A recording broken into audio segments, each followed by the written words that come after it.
The morning I found out my father wouldn't walk me down the aisle, I was standing in my kitchen wearing nothing but an old college t-shirt, holding a cup of coffee that had gone cold 20 minutes ago. My phone was buzzing with a text from him, not even a call, just a text that would shatter everything I thought I knew about family loyalty. Can't make the wedding tomorrow, Brooke. Vivian's graduation party is the same day. You understand.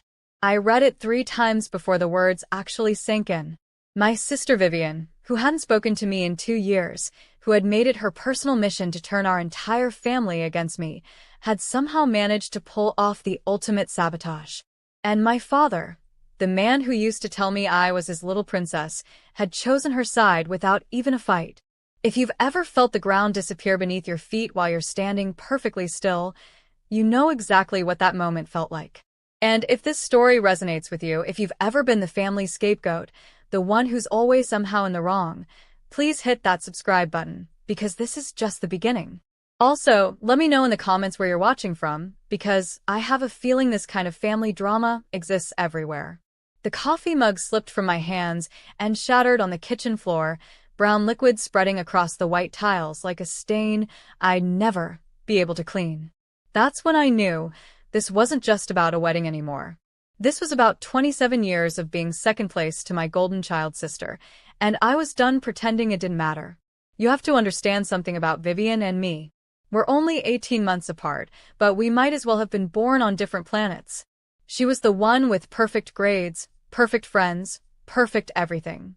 I was the one who got caught sneaking out, who struggled with math, who somehow always managed to disappoint our parents without even trying. Growing up, I used to think it was just normal sibling rivalry. Vivian would accidentally break my toys, tell my parents when I did something wrong, or conveniently forget to invite me when her friends came over. I learned to accept that she was the favorite, the one who could do no wrong in our parents' eyes. But this was different. This was calculated. This was war. I called my father immediately, my hands shaking so badly I could barely hit his number. Dad, what do you mean you can't come to my wedding? It's tomorrow. We've had this date planned for 8 months. His voice was tired, like I was inconveniencing him by even asking. Brooke, honey, you have to understand. Vivian just graduated with her master's degree. This is a big achievement for her, and the family wants to celebrate. Couldn't you have chosen a different date? I felt something crack inside my chest. Dad, I sent out save the dates 11 months ago. You've known about this wedding longer than anyone except David and me. How is this my fault? Well, your sister didn't know she'd be graduating this weekend when you picked the date. The excuse was so flimsy, I almost laughed. Almost. Because the truth was staring me in the face. Vivian had planned this. She had orchestrated this entire thing to hurt me, and somehow she'd convinced our father that her last-minute party was more important than his daughter's wedding. What about Mom? I asked, though I already knew the answer. Your mother thinks it's best if we all stay together as a family for Vivian's celebration. Maybe we can do something special for you and David next weekend. Next weekend. Like my wedding was some casual dinner party that could be rescheduled. I hung up without saying goodbye, which I'd never done to my father in my entire life. But then again, he'd never chosen my sister's manipulation over my happiness before. Well, not this obviously, anyway. The worst part wasn't even the betrayal itself. It was how unsurprised I was. Deep down, I'd always known this day would come. The day when I'd finally realized that no matter what I accomplished, no matter how hard I tried, I would never be enough for them. Vivian would always come first. I sank down onto my kitchen floor, not caring about the broken ceramic or the coffee seeping through my shirt. David wouldn't be home from his business trip until tonight, and suddenly I felt more alone than I ever had in my life. My wedding was in less than 24 hours, and the man who was supposed to give me away had chosen my sister's petty revenge over me. But as I sat there surrounded by the mess, something else started growing alongside the hurt. Something darker and more powerful. Because if my family wanted to play games, if they wanted to choose sides, then I was going to make sure they understood exactly what they'd lost. I just didn't know yet how far I'd be willing to go to make them pay. That afternoon, I did something I'd never done before. I called my cousin Marcus, my father's nephew, who'd always been the black sheep of our extended family. Marcus was the one who'd been disinvited from family gatherings after his messy divorce, the one who supposedly brought drama wherever he went. In other words, he was the only family member who might actually tell me the truth. Marcus, it's Brooke. I need to ask you something, and I need you to be completely honest with me. Jesus, Brooke, what's wrong? You sound like someone died. I almost laughed at how accurate that was. Has Vivian always hated me this much? Or is this something new? The silence on the other end of the line stretched so long, I thought we'd been disconnected. Marcus. Shit, Brooke. What did she do now? The way he said it, like he'd been expecting this call for years, made my stomach drop. You know something. I know a lot of things. The question is, do you really want to hear them? I closed my eyes and took a deep breath. Yes. Your sister has been working to turn your parents against you since you were kids. I've watched her do it at every family gathering for the past 15 years. The subtle comments, the way she makes everything about her whenever you have good news, the way she plays victim whenever you try to stand up for yourself. My hands were shaking again. But why? What did I ever do to her? You existed, Brooke. You were born, and suddenly she wasn't the only child anymore. Some people never get over that. The pieces were starting to fall into place, but I needed more. Marcus, I need you to tell me everything. Every conversation you've overheard, every manipulation you've witnessed. I need to know exactly what I'm dealing with. Are you sure? Because once you know, you can't unknow it. I'm sure. What Marcus told me over the next hour changed everything I thought I knew about my family. How Vivian had been poisoning our parents against me for years with carefully crafted lies and half-truths. How she'd convinced them that I was jealous of her success, that I was always trying to steal her spotlight. How she'd framed every argument we'd ever had as me being unreasonable and her being the patient victim. But the worst part was learning about the wedding sabotage. According to Marcus, Vivian had known about my wedding date for months. She'd specifically scheduled her graduation party for the same weekend, not because it was convenient, but because she wanted to force our parents to choose. And she'd been so confident they'd choose her that she'd already booked a venue and sent invitations before even telling me about the conflict. She's been planning this for months, Brooke. This isn't some coincidence or poor timing. This is revenge. Revenge for what? For getting engaged. For being happy. For finally having something that wasn't about her. When I hung up the phone, I wasn't the same person who'd answered it. The naive little sister who'd spent her whole life trying to win her family's approval was gone. In her place was someone who finally understood the game that had been played around her for 27 years. And I was ready to start playing back. That night, when David came home from his business trip, he found me sitting on our couch with a notebook in my lap and a look in my eyes he'd never seen before. I'd spent the entire afternoon researching, planning, and making phone calls.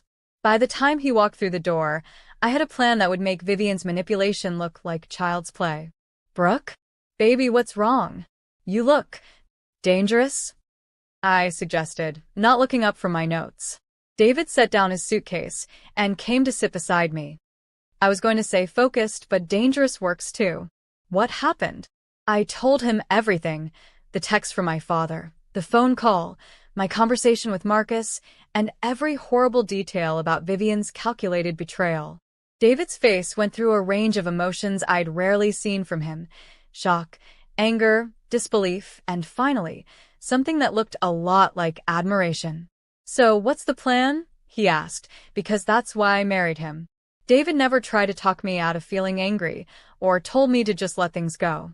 He knew me well enough to understand that sometimes the only way to deal with toxic people is to speak their language. I'm going to give them exactly what they want, I said, flipping to a fresh page in my notebook. They want to choose Vivian over me? Fine. They want to miss my wedding for her party? Perfect. They want to play family favorites? Game on. David leaned back against the couch cushions.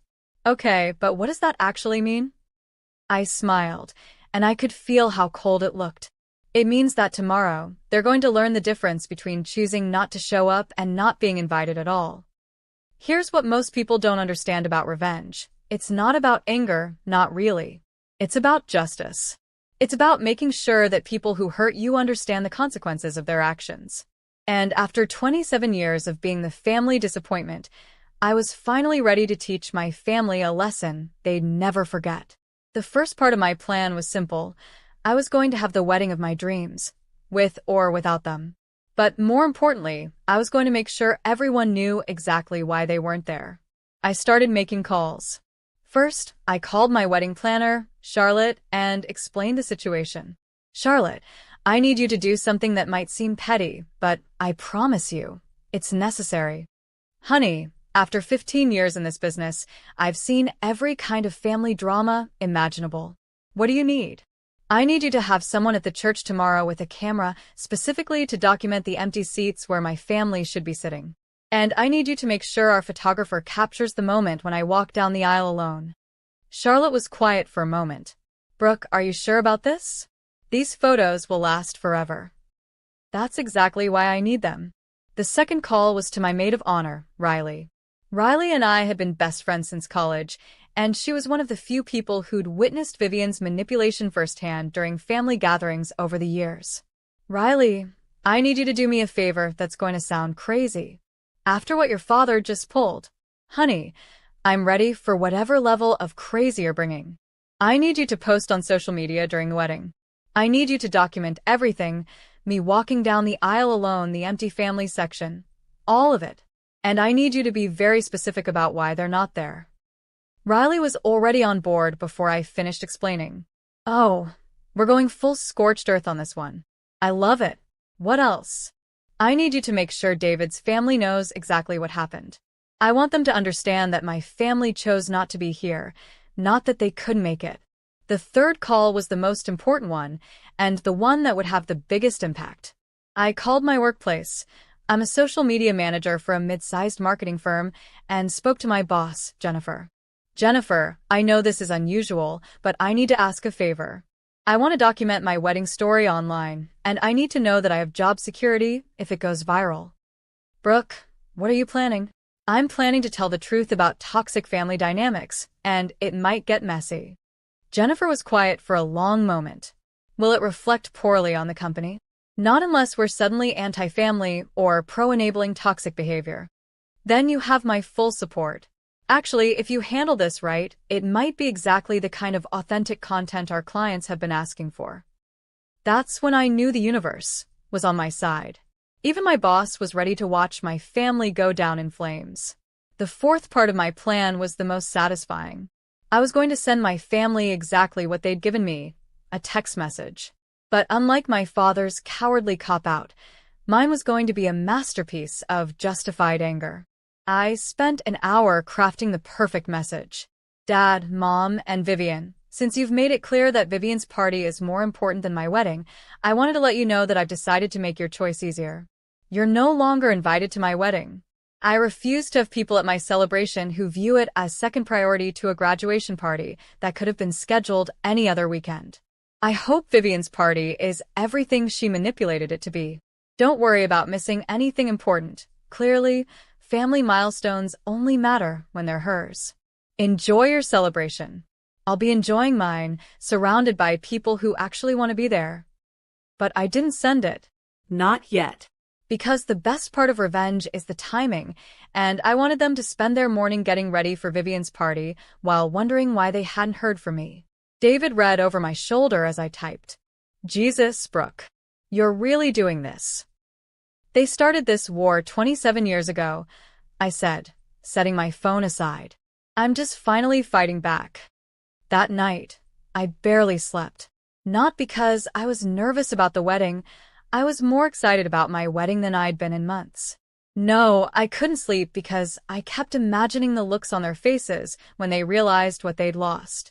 You see, here's what Vivian didn't know about my wedding. It wasn't just some small ceremony. David and I had planned an elegant, expensive celebration with 200 guests, including several people my parents had been trying to impress for years. My father's boss and his wife were coming. My mother's book club friends, the ones she was always bragging to about her daughters, were going to be there.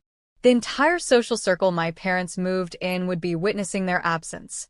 More importantly, David's family was incredible.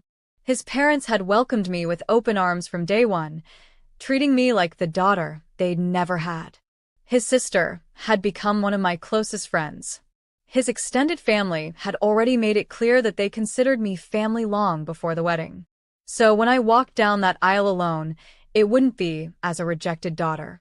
It would be as a woman who'd finally learned the difference between family and people who happen to share your DNA. The morning of my wedding, I woke up with a clarity I'd never experienced before. I wasn't angry anymore. I wasn't hurt. I was powerful.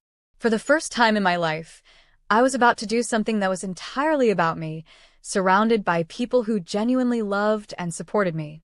And my biological family was going to miss all of it because they'd chosen Vivian's manipulation over my happiness. It was exactly what they deserved. I woke up on my wedding morning feeling like a completely different person. Not nervous, not sad, not even angry anymore, just determined. Today was going to be the day I finally put myself first, and no amount of family dysfunction was going to ruin it. Riley arrived at 7 a.m. with coffee, pastries, and a look in her eyes that told me she was ready for battle.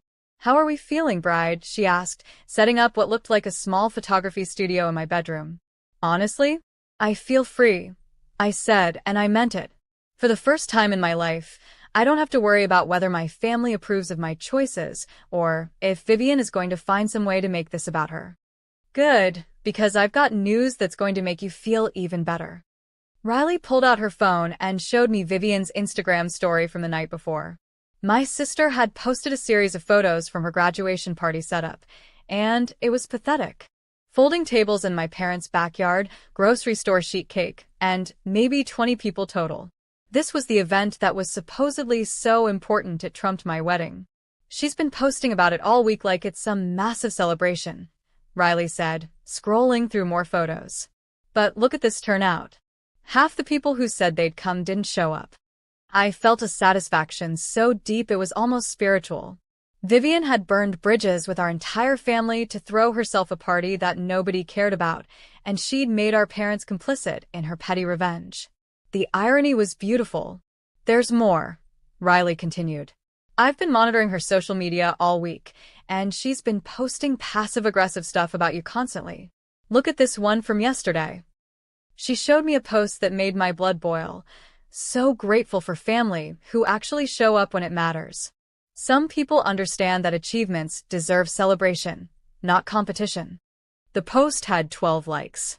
My engagement announcement 6 months ago had gotten over 300. "She's digging her own grave," I said, screenshotting the post. "Keep monitoring everything today. I want a complete record of her behavior." My hair and makeup team arrived at 9, and I'd specifically chosen people who understood the assignment. When I told them I wanted to look like a queen, powerful, radiant, untouchable, they knew exactly what I meant. As they worked, I found myself thinking about all the weddings I'd attended where the bride looked stressed, overwhelmed, or like she was performing for other people.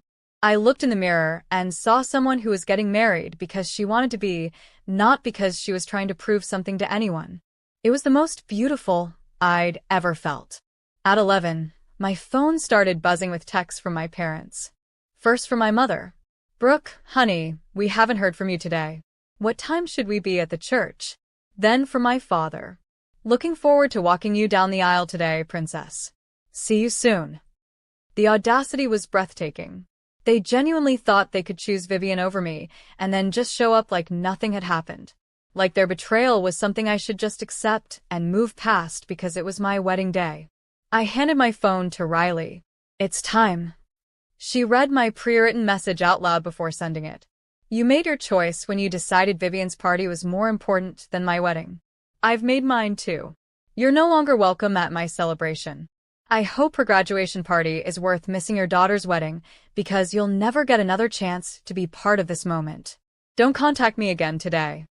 Riley hit send and then immediately started recording a video for her Instagram story.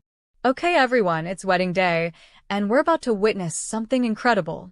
Our bride just had to uninvite her own parents and sister because they chose to attend a last-minute graduation party instead of her wedding. But look at this woman. She is glowing, she is powerful, and she is about to have the wedding of her dreams surrounded by people who actually love her. The video got over 500 views within the first hour. Meanwhile, my phone was exploding with calls and texts from my parents, all of which I ignored. I could see from the notification previews that they were panicking, trying to convince me they could do both events, claiming they never said they weren't coming to the wedding. But I had screenshots of every text, every conversation. They couldn't gaslight me anymore. At noon, Charlotte, my wedding planner, called with an update that made everything even more perfect. "Brooke, I have some interesting news. Your parents just showed up at the church." My heart stopped for a second. "What?" "Don't panic. I had security turn them away, exactly like you requested.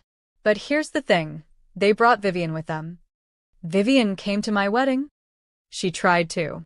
She was wearing what looked like a graduation dress, white and formal, and she was carrying flowers. I think she was planning to insert herself into your wedding party." The manipulation was so breathtaking I almost had to respect it. Vivian had not only sabotaged my wedding, she'd then planned to show up and make herself part of it anyway. She'd probably been planning to walk down the aisle with me, or give a speech, or somehow center herself in my moment. "What did you tell them?" "I told them exactly what you instructed me to say, that they'd made their priorities clear and were no longer welcome. Your father tried to argue, but security escorted them out when they wouldn't leave voluntarily." "Did anyone see this happen?" "Oh, honey, half your guest list was already there. David's entire family witnessed your parents and sister getting turned away from your wedding. The story is already spreading." This was better than I could have planned.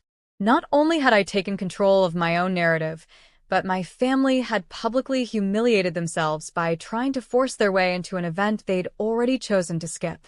By the time I arrived at the church at 2 p.m., I felt like I was floating.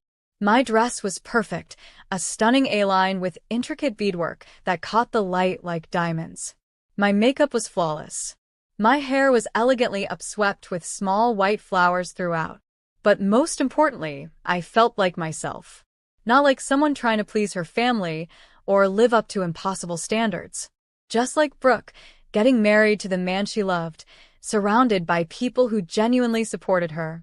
David's father, Robert, met me at the back of the church with tears in his eyes.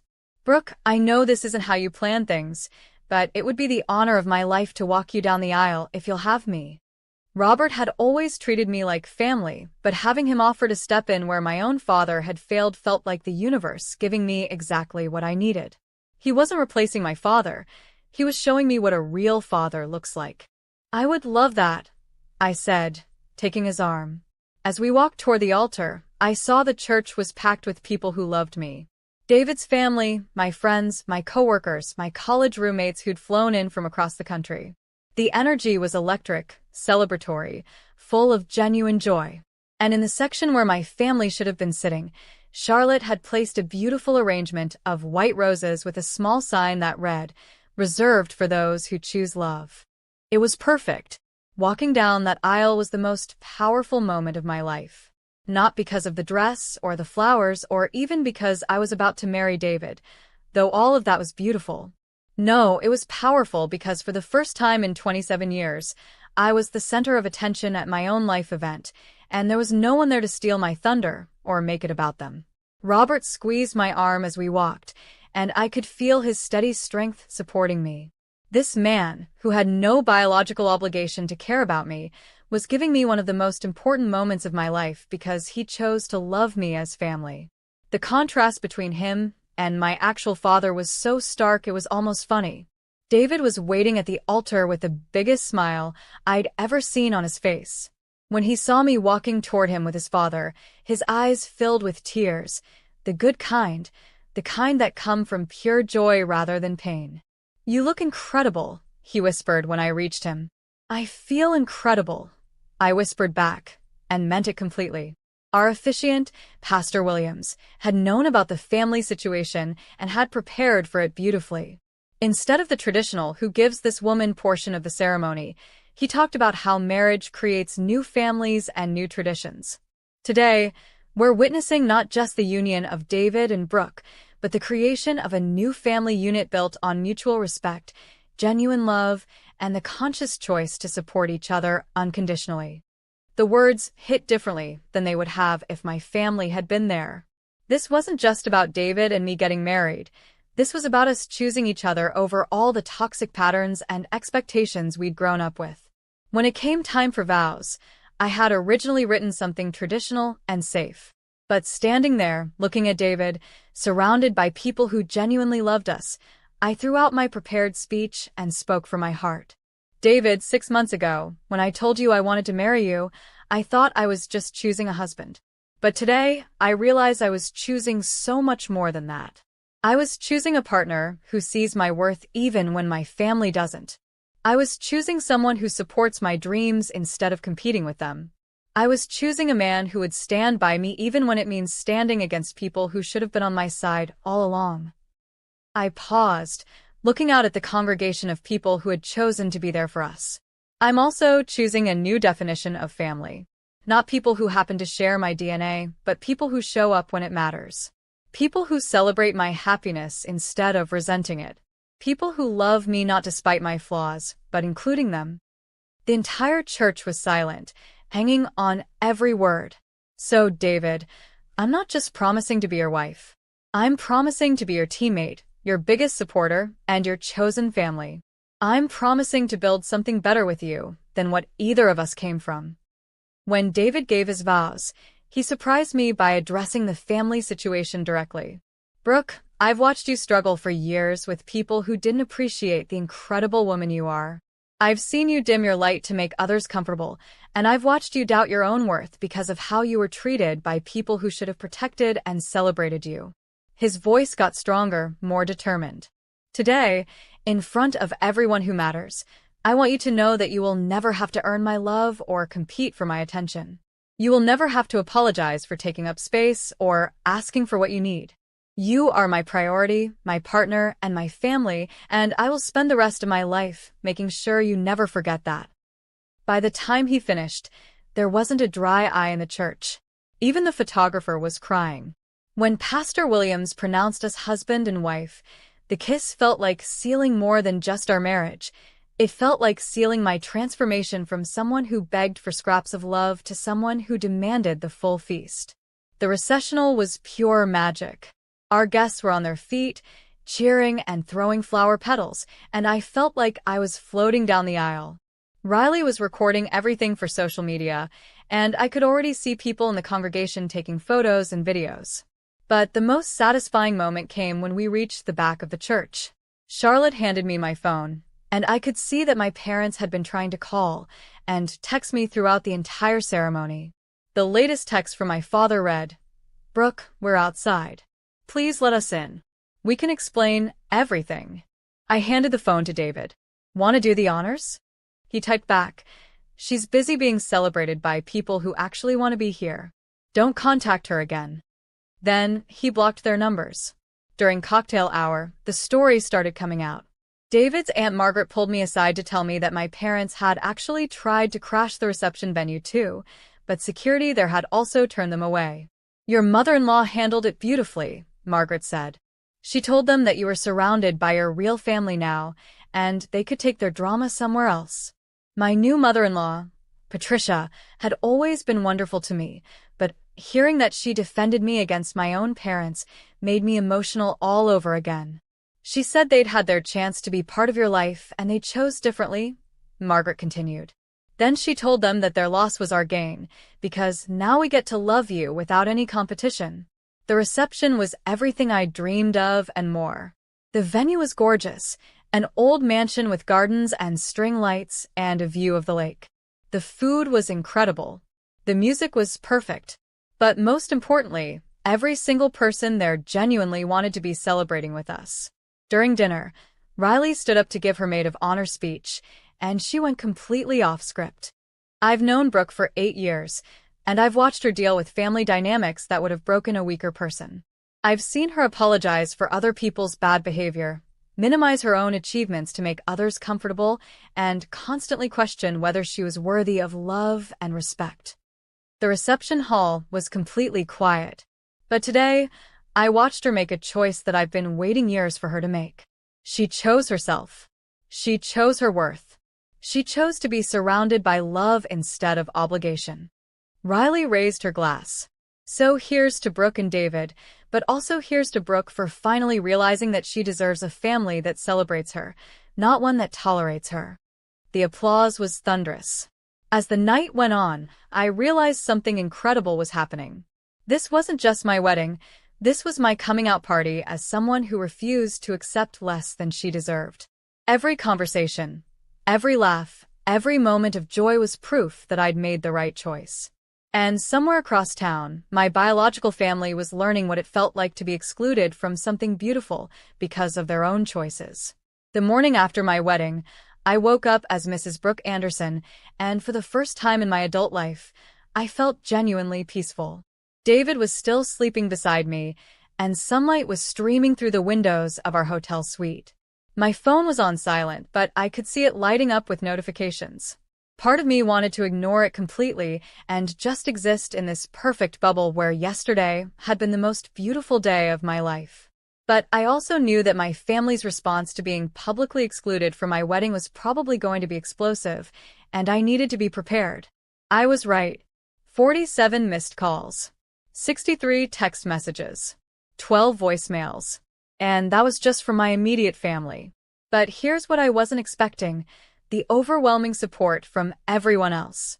My social media was flooded with messages from friends, extended family, and even people I barely knew, all expressing their support and admiration for how I'd handled the situation. Riley's Instagram story documenting the day had been shared hundreds of times, and the video of my vows had gone viral on TikTok. The comments were incredible. "This is what setting boundaries looks like. You're an inspiration. I wish I had your courage to stand up to toxic family members. Your real family showed up, and that's what matters." The way David's family stepped in shows what real love looks like. But it was the private messages that really got to me. Dozens of people sharing their own stories of family manipulation, golden child dynamics, and the pain of never being good enough for people who should have loved them unconditionally. I've been the scapegoat in my family for 30 years, and watching you choose yourself gives me hope that I can do the same. My sister pulled similar manipulation at my graduation, and I wish I'd had your strength to respond like this. Thank you for showing me that I don't have to accept being treated like a second-class family member. I realized that my wedding day rebellion had become something bigger than just my personal situation. It had become a symbol for anyone who'd ever been made to feel like they weren't enough by their own family. David woke up around 10 and found me crying over these messages, but they were good tears. "No regrets?" he asked, wrapping his arms around me. "None," I said, and I meant it completely. "David, look at this. My story is helping other people realize they don't have to accept toxic treatment just because it comes from family." He read over some of the messages, shaking his head in amazement. "You've started a movement, Mrs. Anderson." Mrs. Anderson. I loved how that sounded. I was no longer Brooke, the disappointing younger daughter.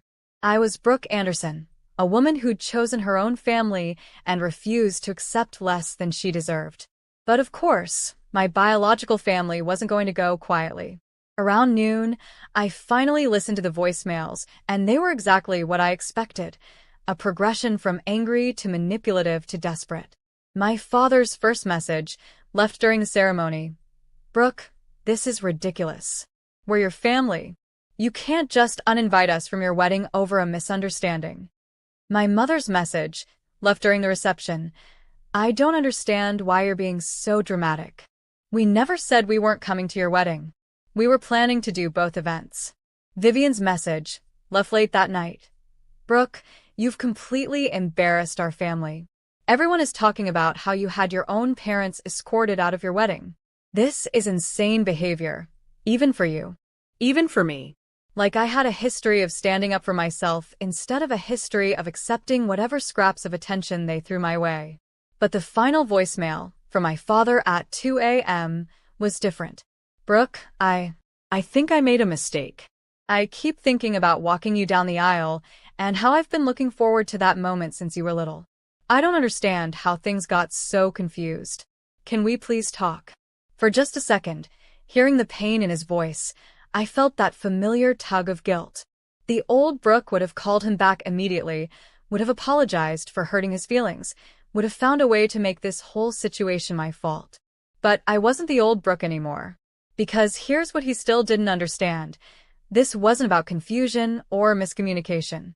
This was about 27 years of him choosing Vivian over me, and yesterday was just the final, most public example. I showed the voicemail to David, who listened with his jaw clenched. "He's trying to make this about his feelings," David said. "Like he's the victim here because he feels bad about missing your wedding. But he's not taking any responsibility for why he missed it in the first place." Exactly. My father was sad about the consequences of his choice, but he wasn't sorry about the choice itself. Around 2 p.m., I got a call from Marcus, and his voice was filled with a mixture of admiration and concern. "Brooke, I'm so proud of you for what you did yesterday, but you need to know, your family is in full crisis mode." "What do you mean?" "I mean, Vivian's graduation party was a disaster. Half the people left early to talk about your wedding drama. Your parents spent the entire time fielding questions about why they weren't at your wedding. And Vivian lost her mind." Marcus went on to explain that Vivian had expected her graduation party to be this triumphant moment where she'd successfully sabotaged my wedding and proven that she was the more important daughter.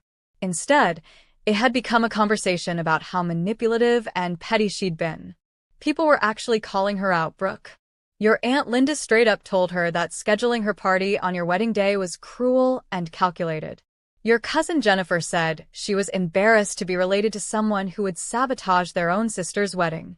The satisfaction I felt was almost overwhelming. For years, I'd watched Vivian manipulate family situations and somehow come out looking like the victim or the hero. But this time, her behavior had been so obviously cruel that even people who usually enabled her couldn't defend it. "There's more," Marcus continued. "Vivian posted a long rant on Facebook last night, basically trying to paint herself as the victim. She claimed you'd been jealous of her success and had scheduled your wedding specifically to compete with her graduation. Please tell me nobody believed that." "Are you kidding?"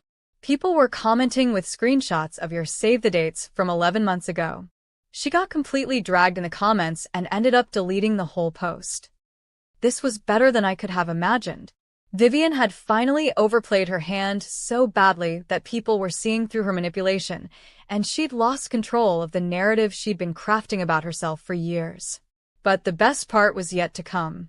"Brooke, your wedding photos are all over social media, and they're gorgeous. Everyone can see how happy and radiant you looked, how much David's family loves you, how beautiful and classy the whole event was. And then they can see Vivian's bitter Facebook rants and your parents' desperate attempts to justify missing it." The contrast was stark, me celebrating with people who genuinely loved me, versus them dealing with the consequences of their own petty choices. That evening, David and I decided to have a quiet dinner at home before leaving for our honeymoon the next morning. We ordered Chinese takeout and sat on our couch, scrolling through all the photos and videos from our wedding day. Every single image told the same story. This was a celebration of love, surrounded by people who genuinely wanted to be there. You couldn't look at these photos and see anything missing. You could only see abundance. "I have something for you," David said, disappearing into our bedroom and returning with a wrapped box. Inside was a beautiful silver necklace with a small pendant that read "Chosen Family" in elegant script. "I had it made last week, after everything happened with your parents," he explained. "I wanted you to have a reminder that the family that matters is the one that chooses you every day." I started crying again, the good kind of crying that comes from being overwhelmed by love rather than hurt. As I was putting on the necklace, my phone buzzed with a text from an unknown number. It was from my Aunt Linda, my father's sister, who I hadn't spoken to in over a year. "Brooke, I got your number from Marcus. I wanted to reach out and tell you how proud I am of you for standing up for yourself yesterday. I've watched Vivian manipulate family situations for years, and I've always been too much of a coward to say anything. What she did with your wedding was unforgivable, And your parents' response was even worse. You deserved better from all of them. I hope you and David have a wonderful honeymoon, and I hope you know that some of us see exactly what happened here. The message meant more to me than she could possibly know. For so long, I'd wondered if I was crazy, if I was imagining the favoritism and manipulation. But having other family members validate my experience felt like years of therapy in a single text message. That night, as we were getting ready for bed, I made a decision that felt both terrifying and liberating. David, I think I'm done. Done with what? Done trying to have a relationship with my parents and Vivian. Done hoping they'll change. Done accepting crumbs of love and attention and calling it family. David sat down on the bed next to me. Are you sure? That's a big decision. I've never been more sure of anything. Yesterday proved that even on the most important day of my life, they'll choose their dysfunction over my happiness. I can't keep setting myself on fire to keep them warm.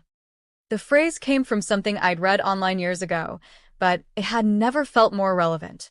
I'd spent my entire life managing my family's emotions, minimizing my own needs, and accepting whatever scraps of attention they were willing to give me. But watching my wedding photos, seeing how loved and supported I looked surrounded by my chosen family, I realized I didn't have to do that anymore. So, what does that look like practically? David asked. It looks like blocking their numbers, unfriending them on social media, and not attending family events where they'll be. It looks like building a life with people who actually want me in it. David nodded slowly. I support whatever decision you make, but I want you to be sure this is what you want, not just what you're doing, because you're angry. I'm not angry anymore, I said, and realized it was true. I'm just done. There's a difference. That was the moment I truly understood what boundaries were. Not walls built in anger, but choices made in love. Love for myself, love for my peace, love for the life I wanted to build. As I drifted off to sleep that night, I felt lighter than I had in years. Tomorrow, David and I would leave for a honeymoon in Italy, and when we came back, I'd start building a life free from the toxicity that had defined my family relationships for so long. I was finally free. Italy was supposed to be about romance, pasta, and forgetting about family drama for 2 weeks. But sometimes the universe has other plans, and mine involved my past catching up to me in the most unexpected way possible. We were in Florence, sitting at a charming little cafe near the Ponte Vecchio, when my phone buzzed with a message that would change everything I thought I knew about my family dynamics. It was from my high school friend Emma, who I hadn't spoken to in almost 5 years. Brooke, I hope you don't mind me reaching out. I saw your wedding photos online, and they were beautiful. I also heard about what happened with your family. There's something I think you should know, but I wasn't sure if I should tell you. Can we talk? David looked up from his gelato. Everything okay? I'm not sure, I said, showing him the message. Emma was one of my closest friends in high school. She knew my family well. If she's reaching out now after all these years, it must be something important. I called Emma from our hotel room that evening, and what she told me made my blood run cold. Brooke, I should have told you this years ago, but I was young and scared, and I didn't know how to handle it. The summer before senior year, when you were away at that summer program, Vivian came to me with a proposition. My stomach dropped. What kind of proposition? She wanted me to help her sabotage your relationship with Jake Morrison. Jake Morrison. My first love, the guy I'd dated for 2 years in high school, who had broken up with me suddenly at the beginning of senior year with no real explanation. I'd been devastated, and the breakup had sent me into a depression that took months to recover from. Emma, what are you talking about? Vivian was obsessed with Jake. She'd had a crush on him since freshman year, but he'd never paid attention to her because he was so into you. So she came up with this elaborate plan to break you guys up. My hands were shaking as I held the phone. What kind of plan? She had me tell Jake that you'd been cheating on him with someone from your summer program. She even created fake text messages from your phone to make it look like you were talking to another guy. She said if I helped her, she'd make sure I got invited to all the popular parties senior year. The betrayal was so massive I couldn't even process it at first. My own sister had destroyed my first relationship, had caused me months of heartbreak and self-doubt, because she wanted my boyfriend for herself. Emma, Why are you telling me this now? Because I saw what she did with your wedding, and I realized she's never stopped. She's been sabotaging your happiness for years, and I was complicit in it once. I can't live with that anymore, especially after seeing how happy you looked in your wedding photos. After I hung up, I sat in stunned silence for almost an hour. David held me while I processed the magnitude of what Vivian had done, not just with my wedding, but potentially throughout my entire life. How many other things has she sabotaged? I asked David. How many opportunities, relationships, friendships have I lost because of her manipulation? We'll never know for sure, David said gently. But we know now, and that's what matters. But I needed to know more. That night, I started reaching out to other people from my past, high school friends, college roommates, coworkers from previous jobs. I told them about Emma's revelation and asked if they'd ever noticed anything strange about Vivian's behavior around my relationships or achievements. The responses were horrifying. My college roommate Sarah. "Oh my God, Brooke. I always wondered about this. Remember when you didn't get that internship junior year, even though your professor said you were his top choice? Vivian called the company and told them you decided to accept another offer. She said she was calling on your behalf to save you the embarrassment of having to turn them down. My friend Alex from my first job. I can't believe I'm just connecting these dots now. When you were up for that promotion 3 years ago, Vivian came to our office holiday party as your guest. She spent the whole night telling your boss how you were planning to leave the company soon to start a family and how you weren't really committed to your career. My high school friend Jessica. Vivian used to tell people you were jealous of her, and that's why you didn't support her achievements. She'd do this thing where she'd act like she was defending you, but actually make you sound petty and insecure. I always felt uncomfortable about it, but I didn't know how to bring it up. Each revelation was like a puzzle piece clicking into place. For years, I'd attributed my struggles with relationships, career setbacks, and social difficulties to my own shortcomings. I'd thought I was just unlucky in love, not good at networking, somehow always saying the wrong thing at the wrong time. But it wasn't me. It was Vivian, systematically destroying my opportunities and relationships while maintaining her image as the perfect daughter and sister. The scope of her manipulation was breathtaking. She hadn't just been competing with me. She'd been actively working to ensure I failed while she succeeded. By the end of our second day in Florence, I had compiled a list of over a dozen instances where Vivian had sabotaged me, going back to high school. Job opportunities, relationships, friendships, social situations. She'd been pulling strings behind the scenes for over a decade. "David, I feel like I don't even know who I am anymore," I said as we walked along the Arno River. How much of my struggle with self-confidence, with relationships, with my career, how much of that was actually me, and how much was her sabotage? "The woman I married is strong, talented, and lovable," David said firmly. "Vivian's manipulation doesn't change who you are, it just explains some of the obstacles you've had to overcome." That evening, I made a decision that surprised even me. I was going to document everything. Not for revenge this time, but for justice.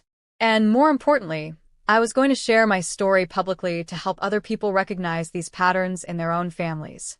I started writing that night, sitting on our hotel balcony, overlooking the Florence skyline. I wrote about the wedding, about Emma's revelation, about all the ways Vivian had sabotaged me over the years. But I also wrote about healing, about choosing yourself, about building a life free from toxic family dynamics. "What are you going to do with all this?" David asked. "I'm going to post it. All of it. I'm going to tell the whole story, from childhood to the wedding to everything I've learned on this trip." "Are you sure?" "Once it's out there forever." "Good. Let it be forever. Let it be a record of what systematic family manipulation looks like, and let it be proof that you can survive it and build something better." The next morning, I posted my story on every social media platform I had. It was long, detailed, and unflinchingly honest about the years of manipulation I'd endured and how it had affected my self-worth and relationships.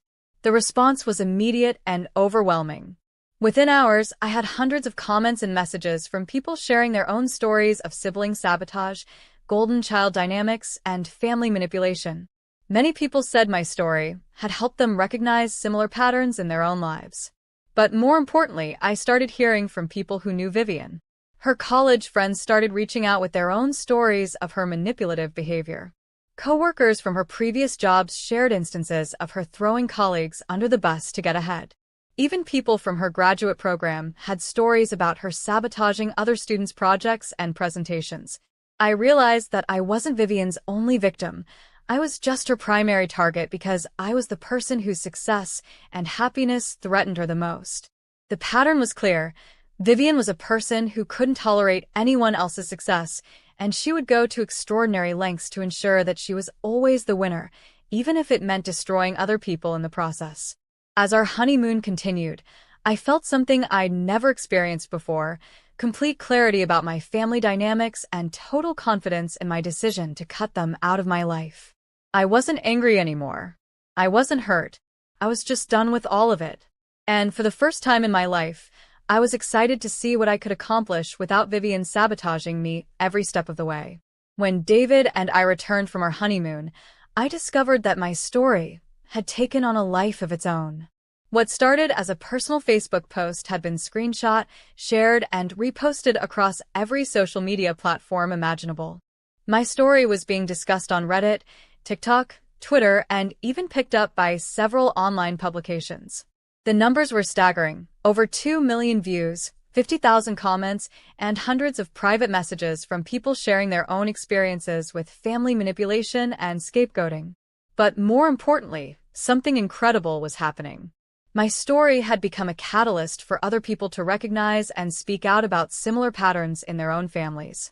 The hashtag Chosen Family was trending, with thousands of people sharing their stories of cutting off toxic family members and building healthier relationships with people who actually supported them. "Brooke, you've started a movement," Riley said when she came over to help me sort through all the messages I'd received. "People are calling this the Golden Child Awakening." She wasn't exaggerating. I was getting messages from family therapists saying they were using my story to help clients recognize manipulation patterns. Adult children of narcissists were sharing how my experience had given them language to describe their own situations.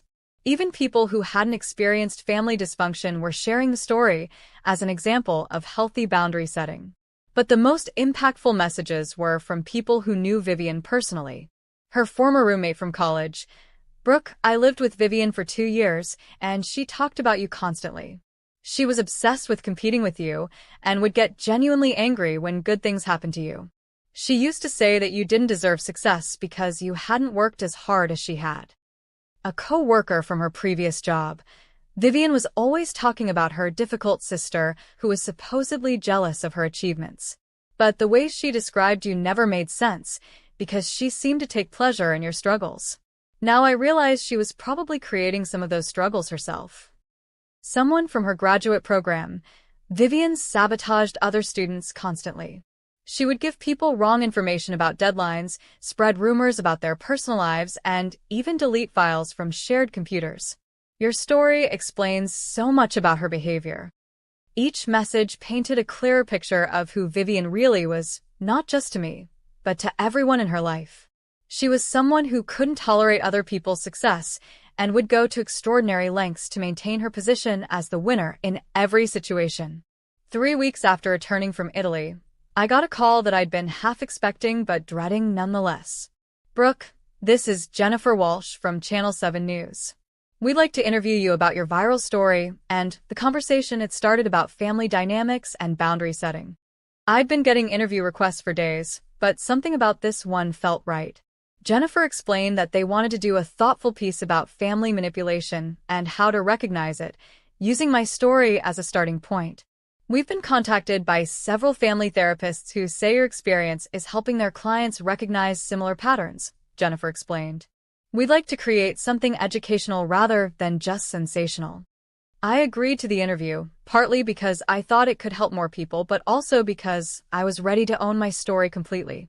I was done hiding, done minimizing, done pretending that what had happened to me was normal sibling rivalry. The interview was scheduled for the following week, but before it could happen, something occurred that I wasn't prepared for. My parents tried to intervene. I was at work when my boss, Jennifer, called me into her office with a concerned expression. "Brooke, I just got a very strange phone call from someone claiming to be your mother. She said you were having some kind of mental health crisis and spreading lies about your family online. She wanted to know if we could force you to take down your social media posts." My blood pressure spiked immediately. "What did you tell her?" "I told her that what you do on your personal social media accounts is none of our business, and that if she had concerns about your mental health, she should speak to you directly." "But Brooke," she seemed unhinged. She was rambling about family reputation and how you were embarrassing them. This was exactly the kind of manipulation I should have expected.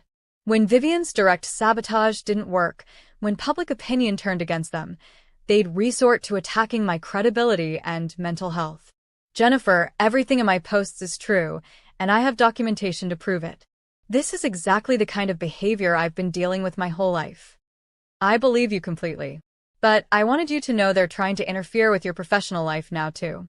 That afternoon, I discovered they'd also contacted David's workplace, several of our friends, and even our wedding vendors, telling everyone that I was having a breakdown and spreading lies about my family. The audacity was breathtaking, but it was also the final proof I needed that I'd made the right decision in cutting them off. David came home that evening furious. "They called my boss, Brooke. They told him I was married to an unstable woman who was destroying her family with false accusations." "What did your boss say?" "He said he'd met you at our company holiday party and you seemed lovely, and that my personal life was none of his business unless it affected my work performance. But the fact that they tried to sabotage both of our careers because you're telling the truth about what they did to you, that's unforgivable." That evening, I made another decision that felt both scary and liberating. I was going to respond to their escalation by sharing even more of the truth. I posted a follow-up to my original story, detailing how my family was now trying to interfere with my professional life and discredit my mental health because I'd spoken publicly about their behavior. To anyone who thinks my family's response proves they're innocent, ask yourself this. If someone falsely accused you of years of manipulation and sabotage, would your response be to try to get them fired from their job? Or would it be to provide evidence that the accusations were false? Their response to being exposed is to double down on the very behavior I described. They're literally proving my point in real time. This post went even more viral than the first one. Screenshots of their attempts to interfere with our careers were being shared with comments like, "This is exactly what abusive families do when they lose control, and the fact that they're trying to destroy her professionally proves she was telling the truth." The day before my TV interview, I got one final contact from my family, a long email from my father that was clearly designed to make me feel guilty and reconsider my position. "Brooke, I don't understand how things got so bad between us. I know you're angry about the wedding, and maybe we made some mistakes, but this public campaign against your family is destroying us. Your mother can't sleep, Vivian is getting harassed online, and I'm embarrassed to face my colleagues. We love you, and we want to work things out, but not if you're going to keep attacking us publicly. Please consider taking down your posts and handling this privately, like a family should." I read the email twice, looking for any acknowledgement of the specific things they'd done wrong, any apology for the years of manipulation and favoritism, any recognition that their behavior had consequences. There was nothing. Just guilt, manipulation, and a demand that I protect their reputation by hiding the truth about how they'd treated me. I forwarded the email to David without responding to my father. "He's still doing it," David said after reading it. "Even now, he's trying to make this about their feelings and your responsibility to protect them. There's no accountability whatsoever." That night, as I prepared for the TV interview, I felt more confident than I ever had in my life. I wasn't telling my story for revenge anymore. I was telling it for every person who'd ever been made to feel crazy by their own family, every scapegoat who'd been blamed for dysfunctional family dynamics, every person who'd been told they were too sensitive or dramatic for having normal emotional responses to abnormal treatment. My story had resonated with so many people because family dysfunction often thrives in silence. When we don't talk about these patterns, when we don't name them, they continue to cause harm across generations. But when we shine a light on them, when we tell the truth about what happened to us, we give other people permission to recognize similar patterns in their own lives. I was ready to shine that light as brightly as possible. The TV interview aired on a Thursday evening, and within hours, it had been viewed over 500,000 times online. But what happened next was something none of us had anticipated. My story sparked a nationwide conversation about family dynamics, and it reached someone who had information that would completely vindicate everything I'd shared. Dr. Rebecca Chun, a family therapist who'd been following my story, reached out with a request that initially made me nervous. "Brooke, I know this might sound strange, but would you be willing to participate in a research study about family manipulation patterns?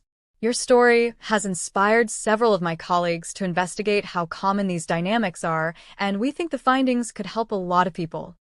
I agreed to participate, partly because I believed in the importance of the research, but also because I was curious to learn more about the psychological patterns that had shaped my family. What Dr. Chun and her team discovered was remarkable.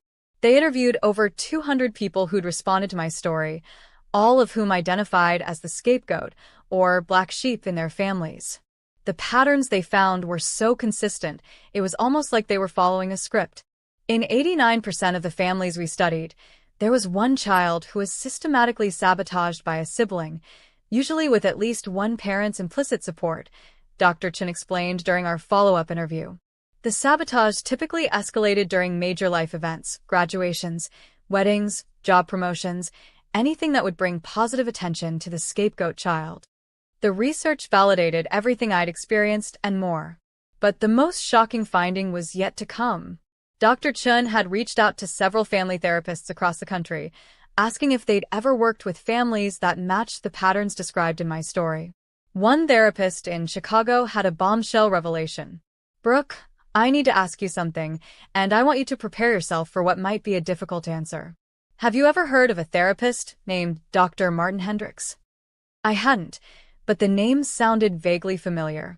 About 7 years ago, a family came to see Dr. Hendricks for therapy. The parents were concerned about conflict between their two daughters, and they wanted help improving their family dynamics. My heart started racing. "Dr. Chun, what are you saying?" The family described in Dr. Hendricks' notes matches your family exactly. 2 daughters, 18 months apart, with the younger daughter being consistently favored and the older daughter being blamed for family conflicts. I felt like the ground was shifting beneath me. My parents took me and Vivian to family therapy? Not exactly. According to the notes, they took Vivian to therapy and described you as the problem child who refused to participate. They wanted strategies for dealing with your jealousy and attention-seeking behavior. The betrayal was so complete I couldn't even process it at first. My parents had taken Vivian to therapy to learn how to better manipulate me, and they'd painted me as the problem without ever giving me a chance to tell my side of the story. There's more, Brooke. Dr. Hendricks' notes describe Vivian as showing clear signs of what he called competitive narcissism. She couldn't tolerate any attention being paid to you and would become genuinely distressed when you succeeded at anything. What did he recommend? He told your parents that Vivian's behavior was concerning and that the family needed to address the favoritism that was enabling her manipulation of family dynamics. He specifically recommended that they stop comparing you girls and start holding Vivian accountable for her behavior toward you. I already knew where this was going. They never went back, did they? They attended 2 more sessions, during which your parents insisted that you were the real problem and that Vivian was just reacting to your jealousy. Dr. Hendricks' final note says that he couldn't help the family because the parents were unwilling to examine their own role in creating the dysfunction. So even a professional therapist had recognized the patterns in my family and had tried to help them address it. But instead of acknowledging their role in the dysfunction, my parents had simply stopped going to therapy and continued enabling Vivian's behavior.